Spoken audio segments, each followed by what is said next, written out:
Hello, and welcome to the Origins Podcast. I'm your host, Lawrence Krauss. When I think of an individual who successfully merges science and culture, I'm hard-pressed to find a better candidate than Brian May. He's, of course, the lead guitarist of the legendary rock band Queen and one of the greatest guitarists in the world, but he also holds a PhD in astrophysics and was on the science team for the New Horizons mission to Pluto. Having had the opportunity to have a conversation with New Horizons team leader Alan Stern, I asked Brian to take time out for a brief conversation as well. I wanted to talk about his thoughts about the mission, but I also wanted to go back in time and talk to Brian about what caused him to choose between fields and how he's navigated that choice. I knew that Brian famously built his guitar with his father, and I wanted to talk about how his tinkering as a young man with the electronics of guitars may have spurred his interest in science, or vice versa.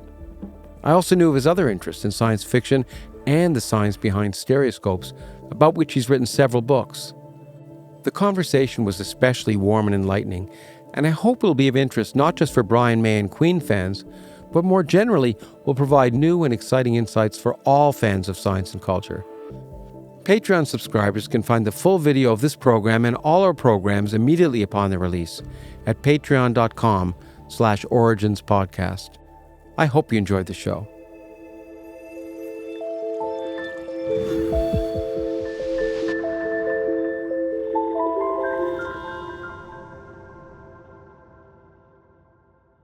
Brian, it's really nice to see you, and thank you so much for having us as your guest to allow us to come in here and have a chat. Thank you, Lawrence. It's a pleasure. And I want to start with your scientist hat. I want to talk. We talked a while ago with Alan Stern, and I just thought I'd talk to you a little bit about New Horizon and the part you played, but also what you were surprised by in that mission so far. And what was the biggest surprise for you? I'm most surprised by Alan Stern. Yeah.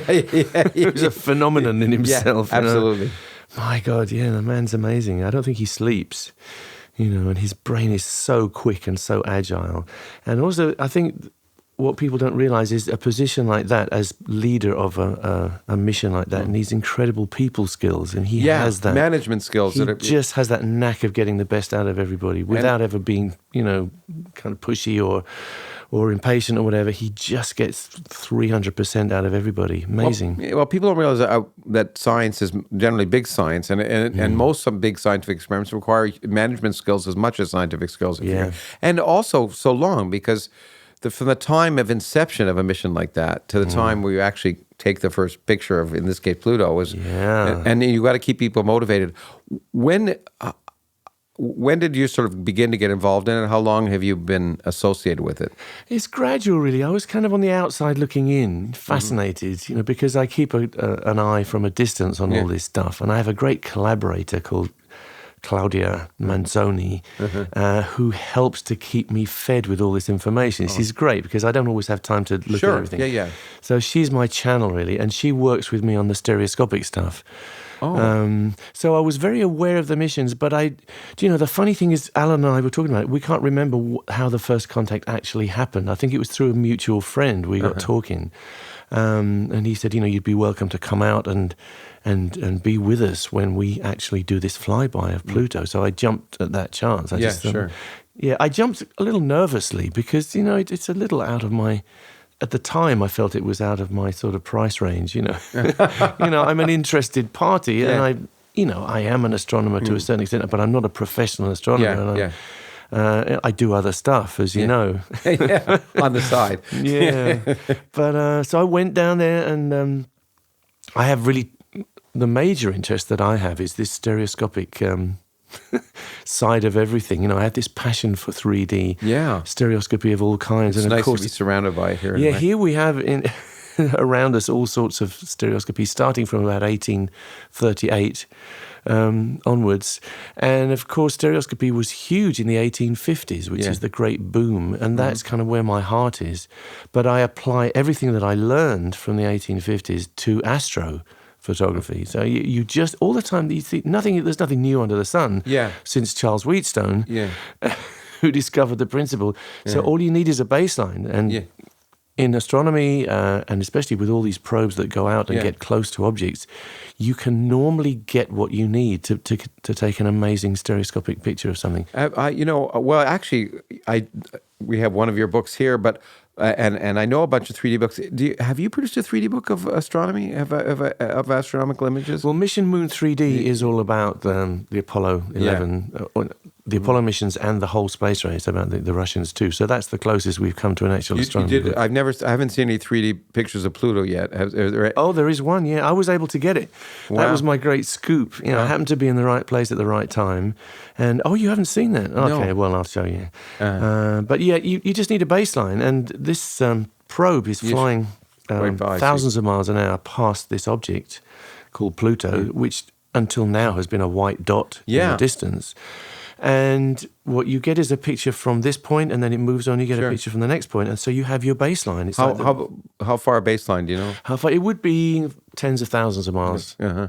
Quite a bit, but it's a few thousand miles away. Yeah, sure. Tens of thousands miles away. And the speed it's going, you have to snap those pictures relatively quickly. Which is what they do. Yeah. I mean, it's a kind of nail-biting thing that New Horizons does, because in most of these missions, it's very different from most of the NASA missions, which go around things. Like the Rosetta mission, they go there, they get into a position next to it, and they more or less orbit these objects. New Horizons doesn't do that. It just whizzes straight past. So everything has to happen in a few minutes. Yeah. And the tension, the drama in that is colossal. Because if you mess up, there will never, ever be another chance. And you've been waiting for decades. Yeah, for 12 years you've waited for that moment. So it's incredible to watch it unfold. And the moment when you first see that image is incredible. And both times, with Pluto and with Ultima Thule, I was there to see the first image come in. That's amazing. I mean, Pluto, it seemed less surprising to me that they actually got a picture of the planet, but Ultima Thule, it amazed me, given what little was known about that object, and if the speed and not knowing exactly where it was, or at least having to infer, to be able to, it could have been so easy for them to just take a picture and be off by a few degrees and miss it. Absolutely. It was really amazing. Yeah. The precision that they work to is incredible. And you think it's 4 billion miles away. And they're guiding it to an accuracy of a couple of hundred miles. Yeah. And everything has to be timed to the second. Well, I'm always, as a theorist, I'm always amazed when any kind of experiment works. Yeah. Because and also the dedication is required for people doing it, because you are working for 12 years, and if you miss it, then that's 12 years essentially wasted. Everybody would hate you. Yeah. I guess they would try not to, but they would. Yeah. When I looked, I remember when I first saw the image of Pluto, being, as everyone was, but I just remember being shocked, because the assumption was it was going to look like a snowball. It was going to, and potentially a heavy crater snowball. But the fact that there was dynamics in Pluto, the fact that this part of the surface was so smooth that it clearly had been new material, the fact that this object out there was a dynamical living active object. Yeah, it's very unexpected, isn't it? Yeah, it was really, beautiful thing. Well, it's true. Every time we've had a new picture of any, or a new learned about, not just objects in our solar system, we've learned that our conventional wisdom in some sense is wrong. And even as we learn about exoplanets outside our solar system, we learn that what we thought was conventional, that gas giants out there in a rocky, and it's just different it's really a fascinating thing to see. As someone who studies particle physics and cosmology, it's really nice to see that in our neighborhood, we continue to be surprised. It's not as if it's all known. That's something that strikes me every time. It's never what we expect. Never. Yeah. It's always something more interesting, more surprising than what we imagine. That's the point for me for science, is that the imagination of nature is just much bigger than the imagination of humans. And if you locked theorists in a room for 30 years and had them describe how things should be, it would be totally different. And so we keep having to be guided by observation and experiment, which is why we have to keep doing it. And it's not, people often wonder, why do you have to keep building things? But if we don't, the surprises of the universe and our context within the universe, our own origins, are totally misplaced. So New Horizons all the way. Yeah. Exactly. And the fact that we're inspired by these things, and it can inspire us, and there's no doubt that Pluto inspired, the picture of Pluto, of course, more recently the picture of the black hole, they inspire people in a way I don't think many producers in television and realize how much people are inspired by science, by images that can really change their picture themselves. That's right. Yeah. Well, it's an important thing. This thing called outreach is very important. Otherwise, scientists would just do stuff and nobody would know. People have to know what's going on. And you've been involved in it. You've been writing as well as speaking. Something that I love doing, yeah. It's nice that you can, because of who you are, people are probably more willing to listen or less afraid, maybe. Well, I can be a channel because I'm visible and people kind of expect to get something from me. My great inspiration is Patrick Moore. So Patrick Moore, who for 50 years presented that program. Yeah. One presenter for 50 years, The Sky at Night. Yeah. And since I was a kid and begging to be allowed to stay up and watch it at 10 o'clock at night, it inspired me and it inspired generations of astronomers it's nice. in Britain. And it's outreach, and it was all happening, but unless Patrick Moore was telling us, we didn't know. Yeah, no, it's really amazing. I think how many scientists get their start by those kind of things. For me, I remember the series by Jacob Bernowski when I was growing up, and it was just an amazing, The Ascent of Man. This one remarkable guy sitting in front of the camera talking about everything from science to culture. And that's one of the things I want to talk to you a little bit, because part of my interest and part of the interest of this program generally is to try and combine science and culture, that science is a vital part of our culture. It's not a separate thing. Yeah. And you epitomize it in some sense in Thank you. Well, you do by what you do. And I wonder, I wouldn't mind going back a little bit. Yeah. It seems to me, to some extent, as far as I can see, you've always been a tinkerer, not just tinker with these, but in making the first guitar. So yes. What was it? Was it in terms of the chicken and egg and music and science, or was there one that motivated the other? Was there one that prompted the other? No, it's all inextricably linked, I think. I just had this passion for discovery, I suppose, and tinkering is a good word. I think I got that from my dad. Yeah. We got this idea, me and my dad, that we could do anything if we set our minds to it. So in this tiny little room, spare bedroom, which was converted into a workshop, we made my guitar, and it's from scratch. It's not a copy of anything, and we experimented to get our ideas together. Are there failed versions of your guitar somewhere? We did little test rigs for the tremolo and the truss rod and all sorts of things. Yeah, they're not exactly failures, but and I still have some of that stuff. Yeah. Just things that are on the road. Oh, yeah, failures are good. Yeah, well, failure is an essential part of. Yeah. I mean, if you're not failing, then you're it's not true. learning. Yeah, it's true for science. It's true for music. It's true for anything. I mean, that you're not pushing yourself. One of the problems I think when we teach, by the way, I've talked about that, is we don't teach kids to fail effectively. We give them problem sets in physics classes that they're designed to be able to do, and even a thesis that in general they can do. But then when you get out to the real world, you have problems that you try and solve, and you can't. And then what you need to do is learn how to solve maybe not the problem you thought you were going to do. And I assume, I don't know if the process of your writing and music is the same if you have an intentionality and you find the final product is very different. That's a big question. Yeah. I think there are parallels. Yeah, I think you're searching. I've always had this feeling that art and science are not really any different. Yeah. They're different parts of the same animal. And the Victorians felt that instinctively. If you look at the Crystal Palace, 1851, it was the works of all nations. It wasn't arts and science brought together. It was just works. And thanks to the glorious Prince Albert. And the Victorians generally, if you look at all the great scientists, they're generally musicians. Almost without fail, and they didn't see the distinction. All the great photographers, I'm a passionate collector of Victorian photography, especially the stereoscopic stuff. Sure. Yeah.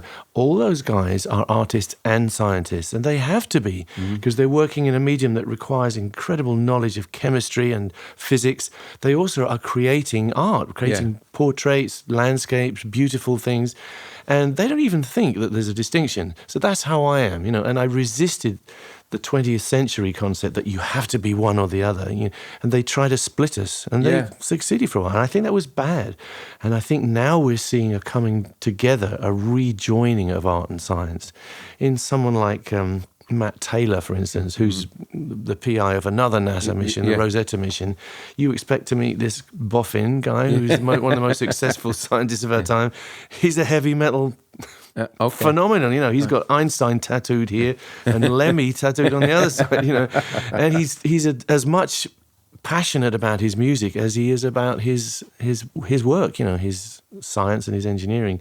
So that to me is lovely. I think that's a healthy thing. We're all coming together and realizing that we're human beings. We're supposed to be complete human beings. We're supposed to have all those sides to us. Otherwise, we're not complete. Well, exactly. And it used to be, speaking of the 19th century, that a literate person in the 19th century, it was, I think, expected to have at least a cocktail party knowledge of the science of the time. Yeah. Whereas now, it's kind of sad that you can sort of proclaim your scientific literacy as a badge of honor of being cultured. It's like, I'm cultured because I don't get the science just doesn't do it to me. And whereas everyone, at least, I think everyone can enjoy that aha experience. It's orgasmic. Whether it's listening to the first song from Queen or seeing the first picture of Pluto. It's just changes your picture of what it means to be human. Definitely. I'm with you.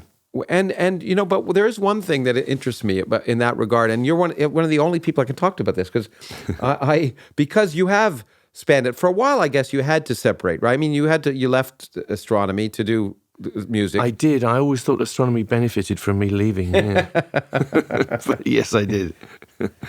But you came back, and was it hard to come back? Was it hard? Well, I was never that far away. Yeah. Okay. You always sort of academically, it was hard. Yes, it was. It was tough, and it was a mountain that I nearly didn't manage to climb. To be honest, I was fortunate in having Michael Rowan Robinson, who was the head of astrophysics at the time, about to retire. I was one of his last projects. Oh, really?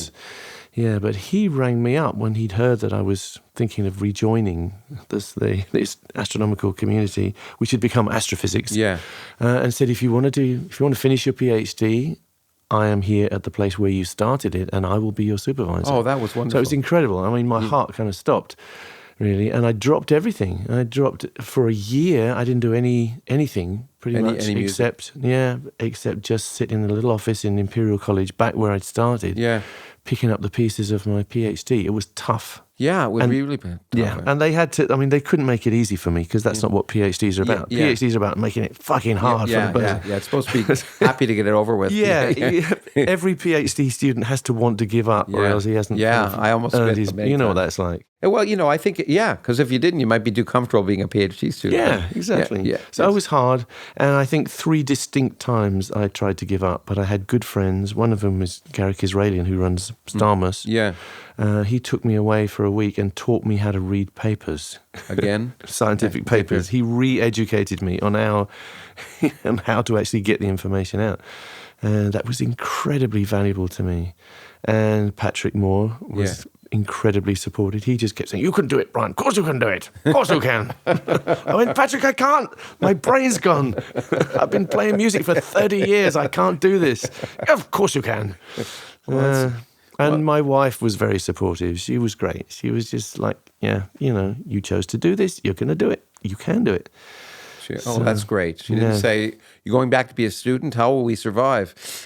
No, we were all right. I think you're all right. Yeah, the breadwinner was going back to school. Yeah.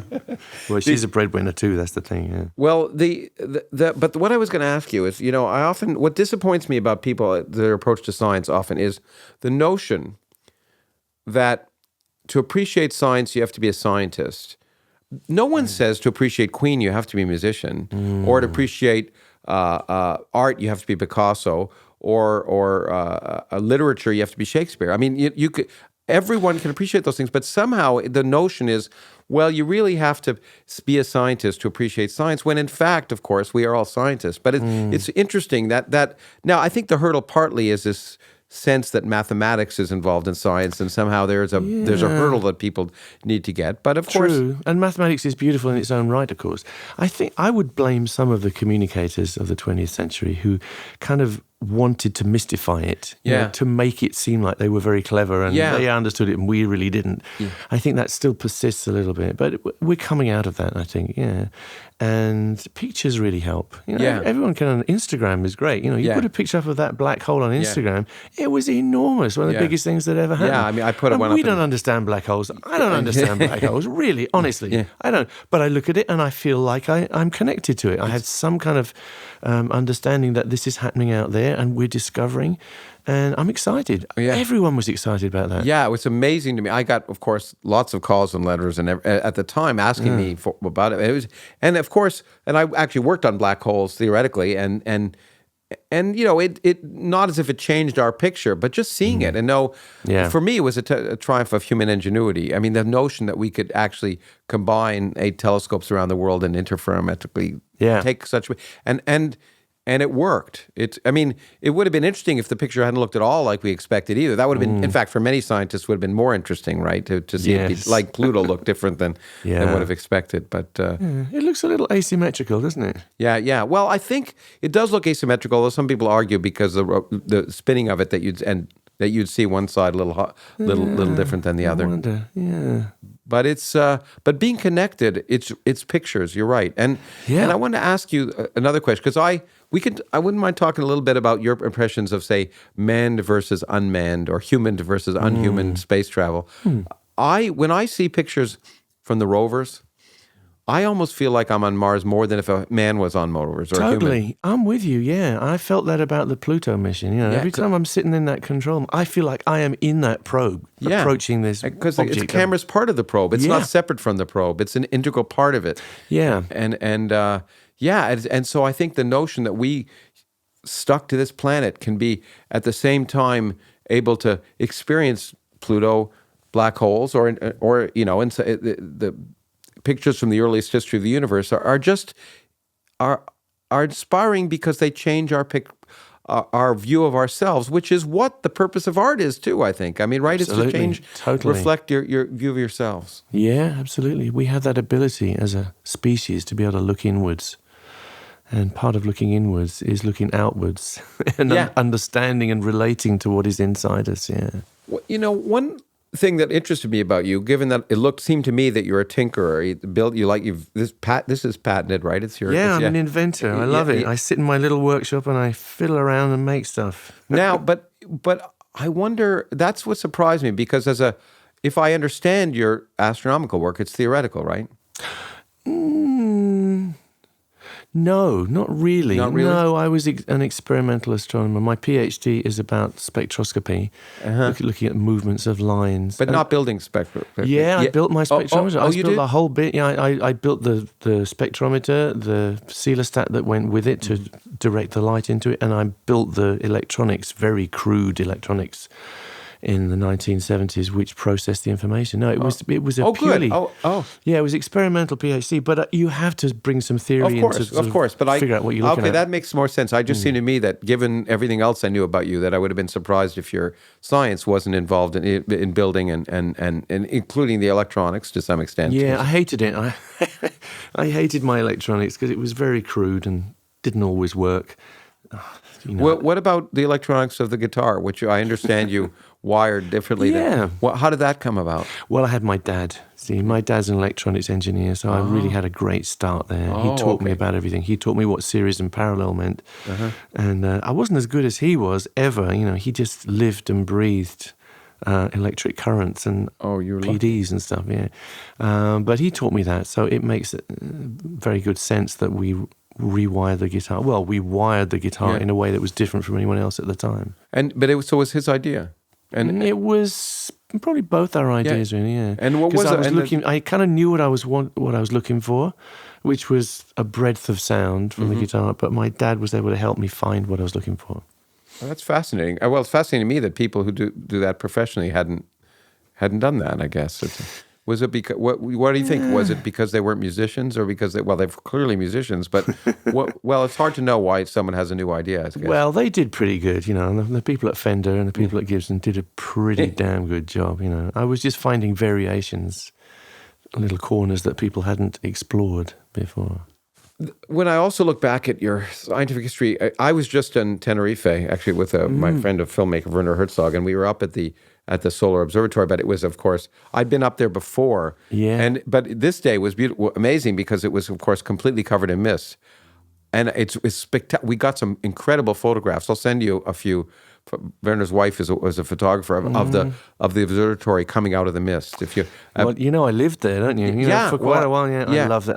Part of my heart is up there. I love it up there in Isania. It's an amazing where place. The observatory blossomed. Yeah, because you wake up very often and you are above the clouds. This sea of clouds. So beautiful. Well, when I was in the mist, though, I was wondering, well, that's not great if you're a solar astronomer, but was that a rare day, or generally the mist is below. The mist doesn't generally rise that high. Yeah, but you do get days. Yeah. It even snowed on the mountain and stuff when we were there. So in fact, we couldn't go up to the top because they close it if there's snow. Right, and you get this kalima as well, which gets in the way. You get this dust from the Sahara. That's the other problem you get in Tenerife. But on a good day, without any of that, and with all the clouds below you, it's heaven. It's You're spectacular. In heaven. Yeah, I've gone back now 3 times, and it's just each time so beautiful. But you spent a year there, you say, or on and off, doing the observations. Yes.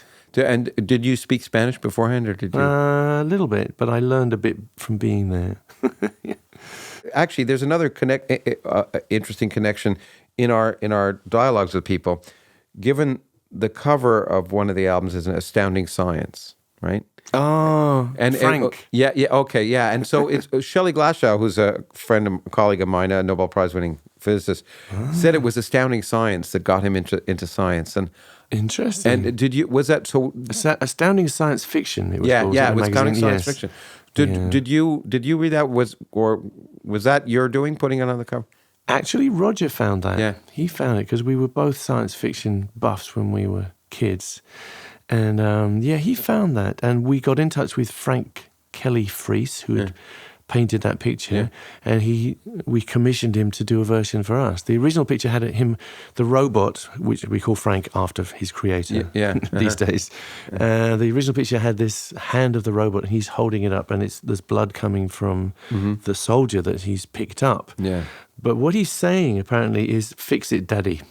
Oh, really? He's not like a monster. He's someone who's he's like a young robot who's done this stuff and doesn't realize what he's done, the damage he's caused. So there's an innocence about Frank, which people don't always realize.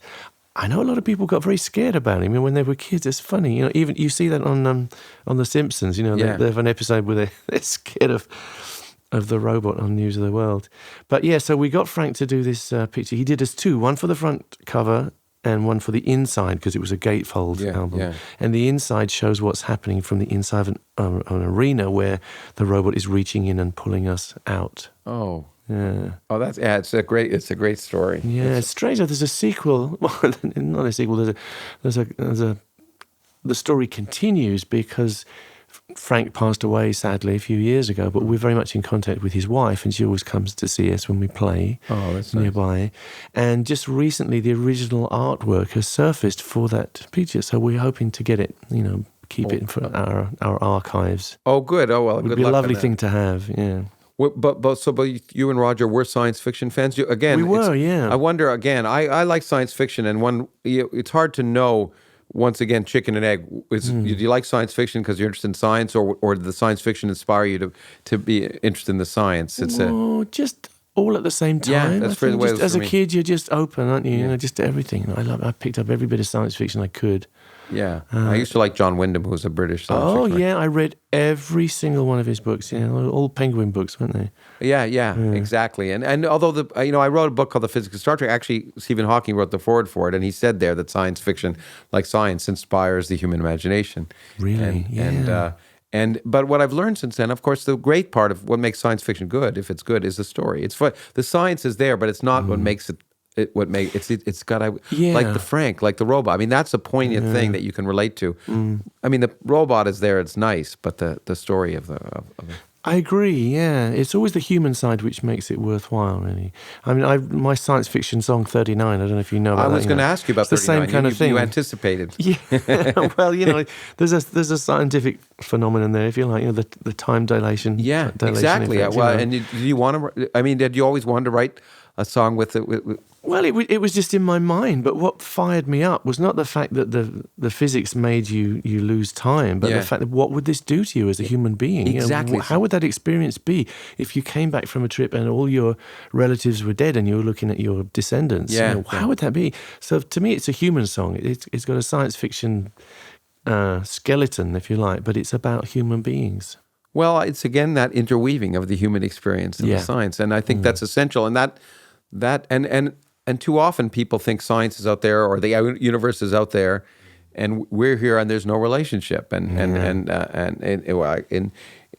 that book you have, I as you know, I point out that every atom in our body came from a star that exploded, and we are the cosmos. We have that connection. We are stardust. We are indeed, as some as Joni Mitchell says. Exactly. I quoted that in my thesis. Really? Yeah, that was the you'll see that on the title page. Well, it's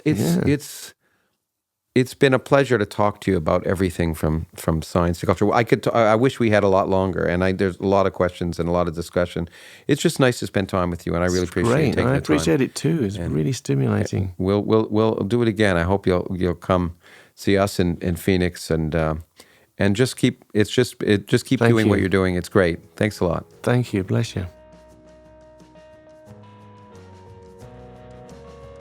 The Origins podcast is produced by Lawrence Krauss, Nancy Dahl, Amelia Huggins, John and Don Edwards, and Rob Zepps. Directed and edited by Gus and Luke Holwerda. Audio by Thomas Amison. Web design by Redmond Media Lab. Animation by Tomahawk Visual Effects. And music by Rickolas. To see the full video of this podcast, as well as other bonus content, visit us at patreon.com/originspodcast.